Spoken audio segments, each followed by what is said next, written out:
এদিকে আজ থেকে আরজিকর মেডিকেল কলেজের নিরাপত্তায় আধা সেনা, হাসপাতালের ভিতরে নিরাপত্তায় দুই কোম্পানি সিআইএসএফ, ডাক্তার, নার্স, স্বাস্থ্যকর্মীদের নিরাপত্তা দেবে সিআইএসএফ।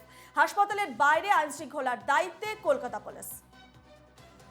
হাসপাতালের ভিতরে নিরাপত্তার দুই কোম্পানি সিআইএসএফ, আজ থেকে আরজিকর মেডিকেল কলেজের নিরাপত্তায় আধা সেনা, হাসপাতালের ভিতরে নিরাপত্তায় দুই কোম্পানি সিআইএসএফ, ডাক্তার, নার্স, স্বাস্থ্যকর্মীদের নিরাপত্তা দেবে সিআইএসএফ। হাসপাতালের বাইরে আইন শৃঙ্খলার দায়িত্বে কলকাতা পুলিশ মোতায়েন করা হয়েছে।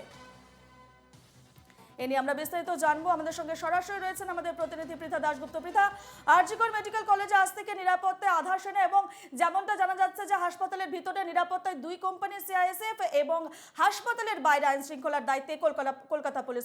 কি ছবি দেখতে পাচ্ছ সকাল থেকে সেখানে? সকাল থেকে কিন্তু একদম নিরাপত্তার যে ছবি, সেই নিরাপত্তার ছবি আটাশাটো। তবে এখনো পর্যন্ত সিআইএসএফ, যেই দু কোম্পানি সিআইএসএফ আসার কথা, তারা এখনো আসেননি।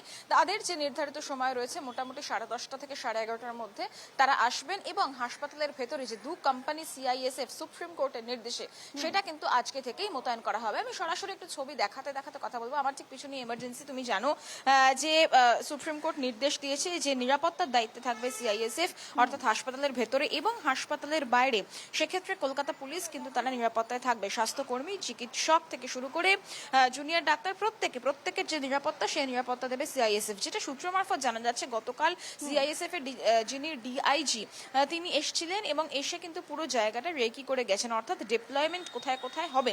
শুধুমাত্র তাই নয়, যেটা খবর পাওয়া যাচ্ছে প্রাথমিকভাবে দুজন এসিপি পদমর্যাদার র্যাঙ্কিং এর যারা অফিসার রয়েছেন তারা আসবেন, তাদের নেতৃত্বেই এই দু কোম্পানি সিআইএসএফ তারা আসবেন এবং আসার পরে মূলত কোন কোন জায়গায়, অর্থাৎ হাসপাতালের ভেতরে কোথায় কোথায় ডিপ্লয়মেন্টের প্রয়োজন রয়েছে সেইটা কিন্তু তারা রেকি করে আজকে দেখবেন। এবং হাসপাতালের ভেতরে যেখানে যেখানে সিআইএসএফ বা নিরাপত্তা রক্ষীর প্রয়োজন রয়েছে সেখানে এই এসিপি পদমর্যাদার যারা অফিসাররা রয়েছে তারাই কিন্তু যে দু কোম্পানি বাহিনী আসছে তাদেরকে সেই জায়গাগুলোতে ডিপ্লয় করবে। অন্যদিকে বাইরে আমি ঠিক যেমনটা বললাম যে কলকাতা পুলিশের যারা আধিকারিক রয়েছেন তারা নিরাপত্তার দায়িত্বে থাকবেন। তুমি জানো যে জুনিয়র ডাক্তারদের যে কর্মবিরতি, সেই কর্মবিরতি এক্ষুনি কিন্তু উঠছে না। যদিও প্রশাসনিক একটা রদবদল হয়েছে, চেস্ট মেডিসিনের যিনি এইচওডি তিনি থেকে শুরু করে সুপার, অ্যাসিস্ট্যান্ট সুপার, প্রিন্সিপাল প্রত্যেককেই কিন্তু সরানো হয়েছে। তারপরেও জুনিয়র যে ডক্টর রয়েছে বা জুনিয়র ডাক্তারদের যে কর্মবিরতি সেটা এখনই উঠছে না। তারা বলছেন যে তারা বিচারের দাবিতেই এই কর্মবিরতি শুরু করেছেন এবং শুধু মৌখিকভাবে নয়, লিখিতভাবে তাদেরকে সবকটা তাদের যা দাবি রয়েছে সেই সবকটা দাবি তাদেরকে কিন্তু লিখিতভাবে প্রতিশ্রুতি দিতে হবে। অন্যদিকে আমি যে দু কোম্পানি সিআইএসএফ এর কথা বললাম, দু কোম্পানি মানে 150 জন, কিন্তু এই 150 জনের সাথে একজন কমান্ডার, অর্থাৎ 151 জন টোটাল তারা আসবেন এবং একজন কমান্ড দেবেন। আমি ঠিক যেমনটা বললাম, যেহেতু আজকে থেকে সুপ্রিম কোর্টের নির্দেশে হাসপাতালের ভেতরে সিআইএসএফ মোতায়েন করার কথা, তারা আর কিছুক্ষণের মধ্যেই আসবেন এবং সব থেকে গুরুত্বপূর্ণ যে কোথায় কোথায় হাসপাতালের ডিপ্লয়মেন্ট হবে, কোথায় কোথায় তাদের রাখার দরকার রয়েছে, কোথায় কোথায় নিরাপত্তার খামতি রয়েছে, সেই সমস্ত জায়গায় কিন্তু সিআইএসএফ এর যারা আধিকারিক রয়েছেন তারা ডিপ্লয়মেন্ট হবে এবং সেটা পুরোটাই দায়িত্ব নিয়ে করবেন দুজন এসিপি র্যাঙ্কের অফিসার এবং সঙ্গে অবশ্যই একজন কমান্ডার আসবেন। বাইরে যদি আমি একটু ছবি দেখাই, আমি জানি না কতটা দেখাতে পারবো। বাইরে ইতিমধ্যে তুমি দেখছো কলকাতা পুলিশের একদিকে মহিলা পুলিশ রয়েছে, অন্যদিকে যারা নিরাপত্তার দায়িত্বে তারা রয়েছেন। এই বাইরেটা পুরোটাই তারা ঘিরে রয়েছে করা যে নিরাপত্তা। এবং এই যে বাইরে, অর্থাৎ আরজিকর মেডিকেল কলেজের বাইরে কিন্তু কলকাতা পুলিশ তারা কিন্তু এই বিষয়টা দেখবে। এবং আমি যেমনটা বলছিলাম যে মঞ্চটা আমি আরেকবার দেখাবো, যে জুনিয়র ডাক্তারদের যে কর্মবিরতি, সেই কর্মবিরতি আজকেও চলবে এবং তারা মৌখিকভাবে নয়, তারা লিখিতভাবে দাবি চাইছেন।